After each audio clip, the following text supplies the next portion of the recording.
महाभारत में भक्तगणों आज आपको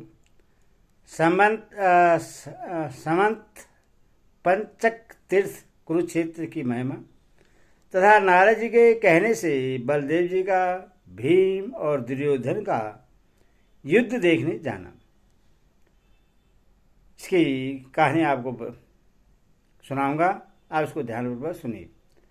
ऋषि ने कहा, बलराम जी, समंत पंचक क्षेत्र सनातन है। यह प्रजापति की उत्तर वेदी कहलाता है। प्राचीन काल में देवताओं ने यहाँ बहुत बड़ा यज्ञ किया था और बुद्धिमान महात्मा राशि कुरु ने पहले बहुत वर्षों तक इस क्षेत्र की जमीन जोती थी। इसीलिए उन्हीं के नाम पर यह कुरुक्षेत्र कहा जाने लगा।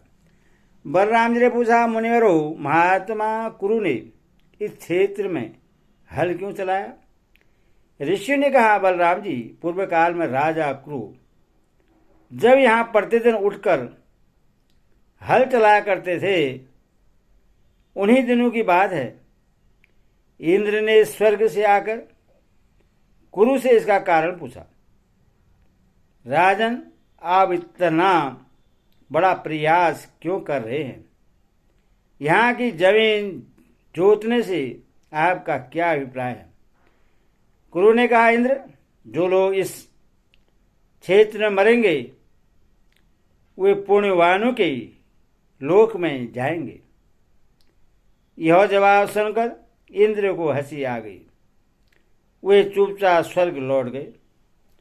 इससे राजसी कुरु का उत्साह कम नहीं हुआ। वे वहां की जमीन जोतने में लगे ही रह गए। इंद्र ने कई बार आकर प्रश्न किया, किंतु वही उत्तर पाकर वे हर बार लौट गए। कुरु ने भी कठोर तपस्या के साथ हल जोतना आरंभ किया। तब इंद्र ने उनका मनोभाव देवताओं से कह सुनाया। सुनकर देवता बोले, अगर संभव हो तो राशि को वरदान देकर राज्य कर लीजिए, नहीं तो यदि वे अपने प्रयत्न में सफल हो गए और मनुष्य यज्ञ के बिना ही स्वर्ग में आने लगे तो हम लोगों का यज्ञ भाग नष्ट हो जाएगा। तब इंद्र ने कुरु के पास आकर कहा, राजन, अब आप कष्ट न उठाइए, मेरी बात मानिए। मैं वरदान देता हूं कि जो मनुष्य अथवा पशु यहां निराहार रहकर या युद्ध में मारे जाकर शरीर त्याग करेंगे वे स्वर्ग के अधिकारी होंगे। राजा कुरु ने बहुत अच्छा कहकर इंद्र की आज्ञा स्वीकार की और इंद्र भी राजा की अनुमति ले प्रसन्नतापूर्वक स्वर्ग को चले गए। बलराम जी इसी प्रकार शुभ उद्देश्य से राजसी कुरु ने इस क्षेत्र को जोता था। पृथ्वी पर इससे बढ़कर कोई पवित्र स्थान नहीं है। जो मनुष्य यहाँ तप करेंगे वे देह त्याग के पश्चात ब्रह्मलोक में जाएंगे। जो दान करेंगे उनका दिया हुआ 1000 गुना होकर फल देगा। जो सदा यहाँ निवास करेंगे उन्हें यमराज के राज्य में नहीं जाना पड़ेगा। यदि राजा लोग यहाँ आकर बड़े बड़े यज्ञ करें तो जब तक यह पृथ्वी कायम रहेगी तब तक के लिए उन्हें स्वर्ग में रहने का सौभाग्य प्राप्त होगा। साक्षात इंद्र ने भी कुरुक्षेत्र के विषय में यह उद्गार प्रकट किया है। कुरुक्षेत्र की धूल भी यदि हवा से उड़कर किसी पापी के ऊपर पड़ जाए तो वह उसे उत्तम लोक में पहुंचाती है। यहाँ बड़े बड़े देवता, उत्तम ब्राह्मण और निर्ग आदि नरेश भी यज्ञ करके उत्तम गति को प्राप्त हो चुके हैं। तरंतुक से लेकर आरंतुक तक तथा राम हद से आरंभ करके यम चक्र तक के बीच का जो स्थान है वही कुरुक्षेत्र एवं समंत पंचक तीर्थ है। इसे प्रजापति की उत्तर वेदी भी कहते हैं। यह क्षेत्र बहुत ही पवित्र एवं कल्याणकारी है। देवताओं ने भी इसका सम्मान किया है कि वह सभी सद्गुणों से संपन्न है, अतः यहाँ मरे हुए सब क्षेत्री अक्षय गति को प्राप्त होंगे। इस प्रकार साक्षात इंद्र ने यह बात कही और ब्रह्मा विष्णु तथा शिव आदि देवताओं ने इसका समर्थन किया है।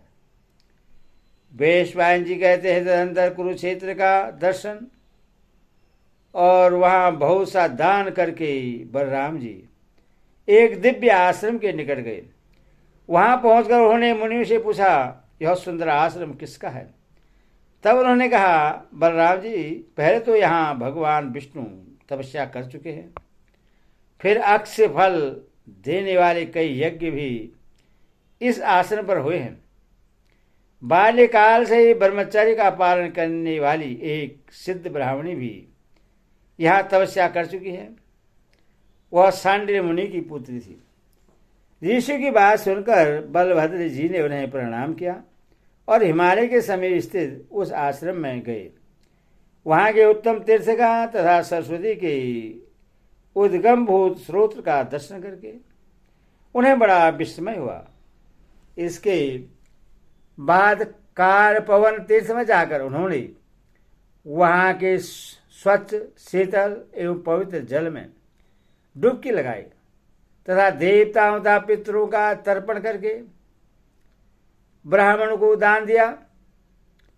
फिर एक रात वहाँ निवास करके वे ब्राह्मणों और सन्यासियों के साथ मित्रा वर्ण के पवित्र आश्रम पर गए। वह स्थान यमुना के तट पर है। सर्वप्रथम उस स्थान पर आकर इंद्र, अग्नि तथा अर्यमा बहुत प्रश्न हुए थे। बलराम जी वहाँ स्नान दान करके ऋषियों और सिद्धों के साथ बैठकर उत्तम कथाएं सुनने लगे। उसी समय देवर्षि नारद जी दंड कमंडल और मनोहर वीणा लिए वहां आ पहुंचे। उन्हें आते देख बलराम जी उठकर खड़े हो गए और उनका विधिवत पूजन करके उनसे कौरवों का समाचार पूछने लगे। नारद जी ने जिस प्रकार कौरवों का महासहार हुआ था वह सब ज्यों का त्यों सुना दिया। तब बलभद्र जी ने दुख प्रकट करते हुए कहा, तपोधन, उस क्षेत्र की क्या अवस्था है तथा वहां आए हुए राजाओं की क्या दशा हुई है, यह सब संक्षेप के साथ मैं पहले ही सुन चुका हूं। अब मुझे वहां का विस्तृत समाचार जानने की उत्कंठा हो रही है। नारद जी ने कहा, भीष्म जी तो पहले ही मारे गए। उनके बाद द्रोणाचार्य, जयद्रथ, कर्ण और उसके पुत्र भी परलोक पहुंच गए। भूरिश्रवा, शल्य तथा दूसरे महाबली राजाओं की भी यही दशा हुई है। ये सब राजा और राजकुमार दुर्योधन की विजय के लिए अपने प्राणों की बलि दे चुके हैं। अब जो मरने से बचे हैं उनका नाम सुनिए। दुर्योधन की सेना में कृपाचार्य, कीर्तिवर्मा और अश्वत्थामा, यही 3 प्रधान वीर बचे हुए हैं। किंतु जब शल्य मारे गए तो ये भी डर के मारे पलायन कर गए। उस समय दुर्योधन बहुत दुखी हुआ और भागकर देवपायन सरोवर में जा छिपा। माया से सरोवर का पानी बांधकर वह उसके भीतर सो रहा था। इतने पांडव लोग भगवान श्री कृष्ण के साथ वहां जा पहुंचे और उससे कड़वी बातें सुनाकर कष्ट पहुंचाने लगे। वह भी बलवान ही ठहरा, इनके ताने क्यों सहता। हाथ में गदा लेकर उठ पड़ा और भीमसेन से युद्ध करने के लिए उनके पास जाकर खड़ा हो गया। अब उन दोनों में भयंकर युद्ध छिड़ने वाला है। यदि आप भी देखने को उत्सुक हों तो शीघ्र जाइए, विलंब न कीजिए, अपने दोनों शिष्यों का युद्ध देखिए। पेशवाइन जी कहते हैं, नारद जी की बात सुनकर बलराम जी ने अपने साथ आए हुए ब्राह्मणों की पूजा करके उन्हें विदा कर दिया और सेवकों को द्वारका चले जाने की आज्ञा दी। फिर वे जहां सरस्वती का स्रोत निकला हुआ था उस श्रेष्ठ पर्वत शिखर से नीचे उतरे और तीर्थ का महान फल सुनकर ब्राह्मणों के समीप उसकी महिमा का इस प्रकार वर्णन करने लगे। सरस्वती के तट पर निवास करने में जो सुख है, आनंद है, वह अन्यत्र कहाँ मिल सकता है। उसमें जो गुण है वे और कहाँ हैं। सरस्वती का सेवन करके स्वर्गलोक में पहुंचे हुए मनुष्य उसका सदा ही स्मरण करते रहेंगे। सरस्वती सब नदियों में पवित्र है और संसार का कल्याण करने वाली है। सरस्वती को पाकर मनुष्य यह लोक और परलोक में पापों के लिए शोक नहीं करता। तदनंतर बारंबार सरस्वती की ओर देखते हुए बलराम जी सुंदर रथ पर सवार हुए और शिष्यों का युद्ध देखने के लिए तेज चाल से चलकर देवपायन सरोवर के निकट, सरोवर के तट पर जा पहुंचे। हरिओम तत्सत। हरिओम।